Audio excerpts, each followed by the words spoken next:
The man pulled a strange-looking chip out of his cup. It was something he had just found in the slice of pork he'd been eating. His wife, a doctor, recognized it immediately. It was a pacemaker, the kind implanted in people with heart conditions. But why would something like that appear inside a piece of pork? The couple sitting across from them instantly stiffened. They were the ones who had brought the meat. Flustered, they rushed to explain that it was just a tracking chip, but the doctor wasn't so easy to fool. Travaillé 16 ans dans un hôpital, je peux vous dire que ça, c'est un pacemaker. Ouais, c'est un pacemaker, et alors Vu la rareté de l'espèce, moi je comprends, le cochon il a un petit problème de cœur, tu lui mets un petit pacemaker, très pareil. 60 € le kilo.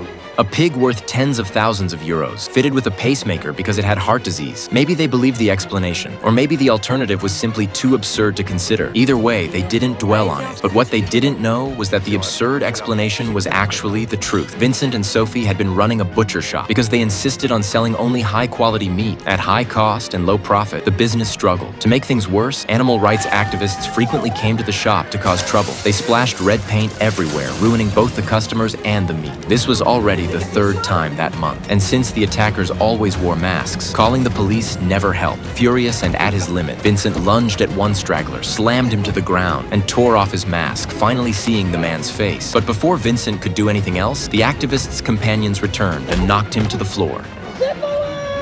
Business was already bad, and now the couple's situation went from bad to worse. Their shop was on the verge of collapse. Their friend Mark also ran a butcher shop, but unlike them, he sold cheap, hormone-packed meat. Vincent always sneered at it. He said even his dog wouldn't eat Mark's meat. But cheap meat meant high profit, and Mark made a fortune, opening store after store. On the way home, the couple grew increasingly resentful. All their dedication to quality, yet they weren't earning even a fraction of what the profiteer made. Then Vincent suddenly noticed, reflected in the rearview mirror, the same activist whose mask he had ripped off earlier. Still fuming, he lost all sense and threw the car into reverse, slamming the gas pedal without hesitation. When they got out and saw the motionless body on the ground, they snapped back to reality. Their moment of anger had just turned into manslaughter. Si ça bouffait de la viande, ce serait peut-être un peu plus résistant.